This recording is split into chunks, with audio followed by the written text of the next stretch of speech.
لا حول ولا قوة إلا بالله العلي العظيم. أعوذ بالله من الشيطان اللعين الرجيم. بسم الله الرحمن الرحيم. الحمد لله رب العالمين، والصلاة والسلام على حبيب إله العالمين أمير المؤمنين سيدة نساء العالمين سيد شباب أهل الجنة، والصلاة والسلام على آله الطيبين الطاهرين المعصومين المنتجبين الهادين المهديين، على لعنة الله على أعدائهم وغاصب حقوقهم ومنكر فضائلهم إلى يوم الدين. أما بعد، فقد قال الله تبارك وتعالى: بسم الله الرحمن الرحيم. قل لا أسألكم عليه أجرا إلا المودة في القربى. تمام تعریفیں اسے اللہ کے لیے سزاوار ہے جس نے کائنات کو خلق کیا ہے. وہ پروردگار کلام بلاغت میں ارشاد فرما رہا ہے کہ ذالک الذی یبشر اللہ عباد الذین آمنوا وعملوا الصالحات. اے رسول، ان لوگوں کو خوشخبری دے دو کہ یہ جو نیک کام کرتے ہیں مومنین ہیں ان کو خوشخبری دے دو کہ قل لا اسألکم علیہ اجرا الا المودۃ فی القربى. تمہارے اجر رسالت کے عوض میں اقربا سے محبت کرو. اللہ یہ کہنا چاہتا ہے کہ اقربا سے محبت اللہ کے نزدیک ہمارے لیے مبارک بات ہے. کیا مرتبہ ہے اہل بیت علیہ السلام کا، کیونکہ اہل بیت علیہ السلام کو جب پروردگار خلق کیا چار داماد سے علیہ السلام کو، ایک مرتبہ اپنے آپ کو متکبرانہ انداز سے دیکھا ان کے، تو ایک ایک فرد اہل بیت کے یا متکبر ہو یا متکبر ہو ایک ایک کا. جب اہل بیت کو خلق کرنا تھا اللہ کا نام متکبر بنا. وہ متکبر فرماتا ہے کہ میں مبارکباد دیتا ہوں ان لوگوں کو اور خوشخبری دے دو ان لوگوں کو جو مومنین ہے اور نیک عمل کرتے ہیں، کیونکہ وہ اہل بیت سے مودت اختیار کرے. ومن یقترف حسنۃ نزد لہ، جو اہل بیت کے اوپر مودت کرے گے، اہل بیت سے محبت کرے گے، ان کو ایک نیکی کے عوض کئی نیکیاں میں ان کے نامہ میں درج کروں گا. یہ میرا رحم و کرم ہے کہ اہل بیت کو جو چاہتے ہیں ان کے ساتھ میں نیکی ہی نیکی کرتا جاؤں گا. ان اللہ غفورا شکورا، اور ان کے تمام گناہ معاف کروں گا اور ان کا شکریہ بھی ادا کروں گا. آیت کے پہلے میں مبارکباد دے رہا ہے مومنین کو، صالحات جو نیک کام کرتے ہیں ان کو، اور آیت کے آخر میں فرماتا ہے ان اللہ غفورا شکورا، میں ان کے گناہ معاف کر دوں گا. کیوں؟ کیونکہ اہل بیت کے ساتھ محبت کرو گے تو ان کے گناہ معاف کر دوں گا، ان کو شکریہ ادا کرنا. کون؟ سبحان اللہ، پروردگار عالم مومنین کا عامل الصالحات جو نیک عمل کرتے ہیں ان کے شکریہ ادا کرتا ہے، ان کا مبارکباد دیتا ہے. کیا مرتبہ ہے مومنین کا جو نیک کام کرتے ہیں، جو نیک عمل کرتے ہیں. وہ متکبر پروردگار عالم قرآن میں لوگوں کے لیے نجات دلانے کے لیے، شفاعت حاصل کرانے کے لیے یہ ہستیوں کو نزول کیا ہے. ان کے ساتھ مودت کرنے. مودت 5 قسمیں ہیں: محبت، انس، شغف، عشق، مودت. پہلے 4 چیزیں ہم سامنے والے کو چاہنا، آخری جو مودت ہے. اب یہاں سے ہمارا کچھ نہیں، وما تشاءون الا ان یشاء اللہ، وہ کیا چاہتے ہیں اس کے اوپر عمل کرنا، مودت اسے کہتے ہیں. لہذا مودت کے کنڈیشنز، انسان مودت اس وقت کرتا ہے، پروردگار صاف قرآن میں بتا دیا کہ یہ پاک ہے یہ ہستیاں، لہذا تم بھی پاک ہونا چاہیے. تمہارا جسم پاک کرو غسل سے، وضو سے. خدا نے صاف بتا دیا ہے کہ وضو اور غسل سے رہو دن بھر رات بھر. کہیں پر بھی ایسا نہیں کہا کہ نجاست سے رہو، کیونکہ ہم نجاست کو چاہنے والے نہیں ہیں، عیب دار کو چاہنے والے نہیں ہیں. عیب دار کو چاہیں تو ہماری روح کی بیماری آ جائے گی. لہذا جسم نجس تھا تو جسم کی بیماریاں آ جائیں گی. غذا نجس کھائیں تو جسم کی بیماریاں آ جائیں گی. خلق پاک ہو تو ان پاک ہستیوں کے اوپر مودت کرنے لگے گا. لہذا پروردگار کیا کہتا ہے؟ 3 کنڈیشنز کیا رکھا؟ جسم پاک، غذا پاک، خلق پاک، روح پاک. یعنی خلق یا روح یا ضمیر عقل تمام کیسے پاک کیا جاتا ہے؟ کیونکہ جو پاک ہستیوں کا اطاعت کریں، اتباع کریں تو وہ ہمارا قلب پاک ہو سکتا ہے. یہ آیت اس وقت نازل ہوئی کہ جب انصار جو رسول کی مدد کرتے تھے جنگوں میں، انہوں نے ایک جلسہ قائم کیا. جلسے میں اپنے آپ کی فضیلت بڑھا رہے تھے. عباس یا ابن عباس، دو روایتیں ہیں، عباس گئے ادھر سے گزرے یا ابن عباس گزرے، جا کے دیکھا تو اپنے آپ فضیلت بڑھا رہے ہیں انصار.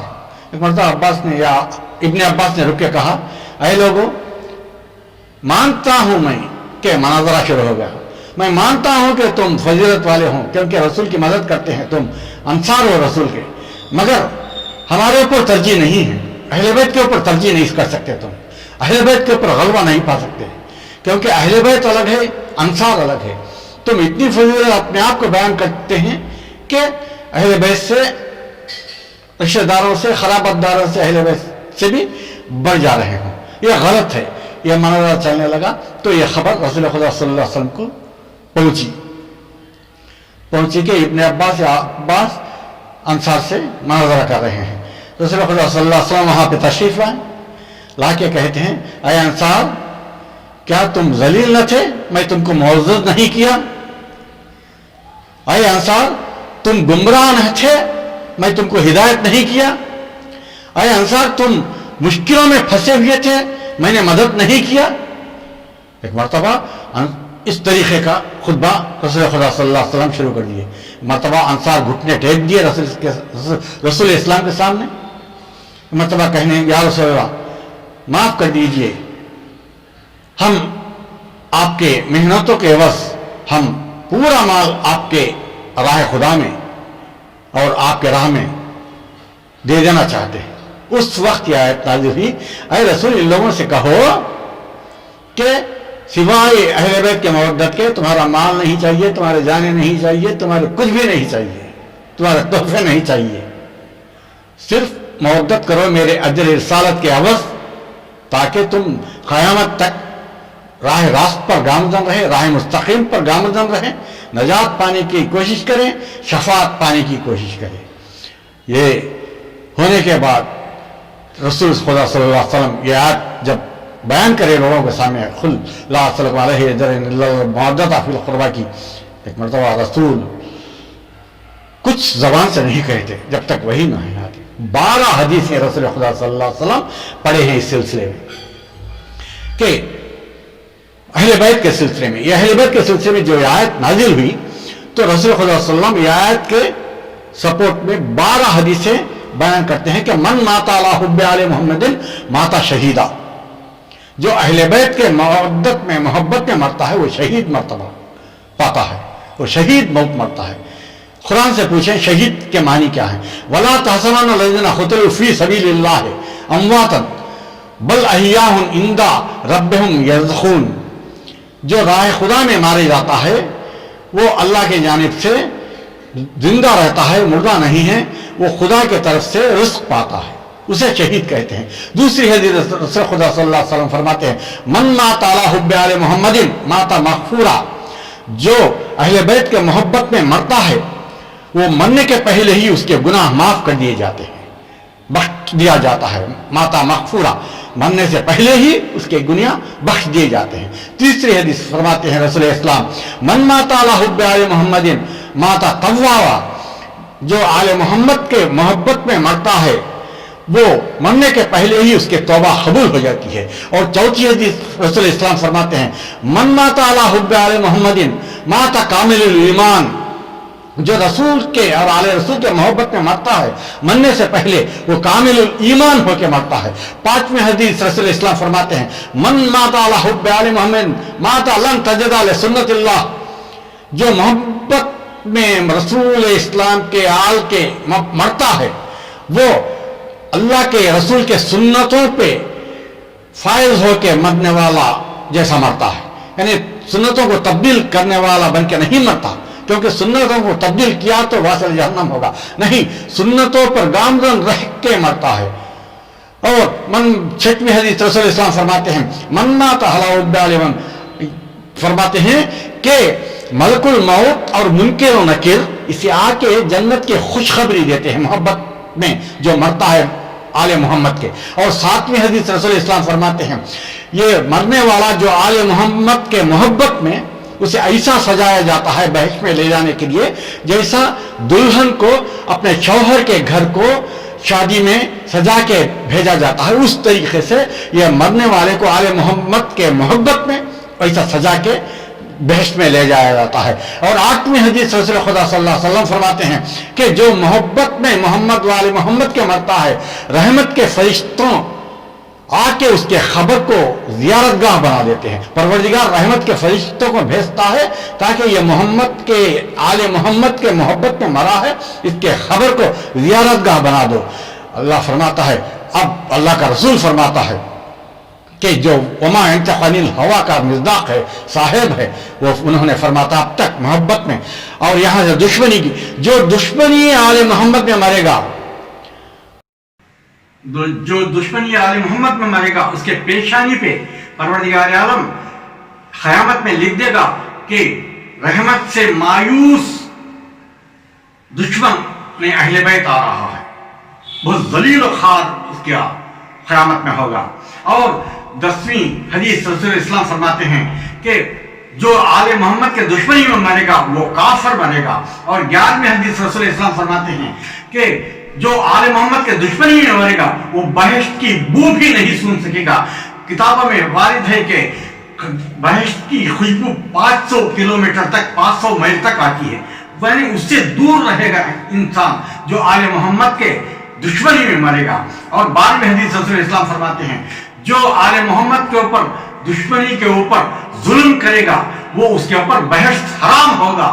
اور جو آل محمد کے دشمنی میں مجھے اذیت دے گا، ان کو ظلم کر کے، ان کو قتل کر کے مجھے اذیت دے گا، اس کے اوپر بہشت حرام ہے. حضور خدا صلی اللہ علیہ وسلم نے 8 حدیثیں چاہنے والوں کی اور 4 حدیثیں دشمنی کرنے والوں کے سلسلے میں بیان کیا ہے. تمام کتابوں میں یہ چیز پائی جاتی ہے. صحیح بخاری، صحیح مسلم، مسند بن حنبل، در منشور سویتی، تفسیر کشاف علامہ زمخشری، جلد 3 7/7 یعنی 67واں پیج. یہ تمام کتابوں میں اہل سنت الجماعت کے یہ تمام حدیثیں 12 کے 12 حدیث موجود ہیں، مگر انسان کی آنکھیں کھلتے نہیں ہیں کیونکہ ختم اللہ علی قلوبہم، ان کے دلوں پہ وہ مہر ڈال کے بیٹھے ہیں، ان کے آنکھوں پہ وہ پردہ ڈال کے بیٹھے ہیں، ان کے کانوں پہ وہ پردہ ڈال کے بیٹھے ہیں، ان کو کچھ نہیں دکھائی دیتا، ان کو کچھ نہیں سنائی دیتا، نہ ان کے دل کام نہیں کریں گے. تو جو ایک مرتبہ یہ حدیث سے کہنا تھا، یہ آیت نازل ہونے کے بعد لوگوں نے کہا آپس میں ایک دوسرے کے کان میں کہنے لگے یہ انصار کیا رسول خدا کو کیا ہو گیا ہے کہ اہل بیت کی شان میں اتنے باتیں کہہ دیتے ہیں، یہ جھوٹ کہتے ہیں معاذ اللہ. یہ اپنے اہل بیت کے یعنی اپنے بیٹی کے، داماد کے، نواسوں کے محبت میں آ گئے ہیں، لہذا فضیلت میں بہت بیان کر چکے ہیں. پھر آیت نازل ہوئی سورہ شورا کی 24ویں آیت، ام یقولون افترا علی اللہ کذبا، اے رسول ان لوگوں سے کہہ دو یہ آپس میں ایک کے کان میں ایک کہتے ہیں کہ تم اللہ کے اوپر جھوٹ باندھتے ہو، بہتان باندھتے ہو. نہیں، وَيَمْحُ اللَّهُ الْبَاطِلَ، اللہ جھوٹوں کو نیست و نابود کر دے گا، اللہ باطل کو نیست و نابود کرے گا. وَيُحْقِّ الْحَقَّ بِكَلِمَاتِهِ، اللہ اپنی باتوں سے حق کو ثابت کر کے رہے گا.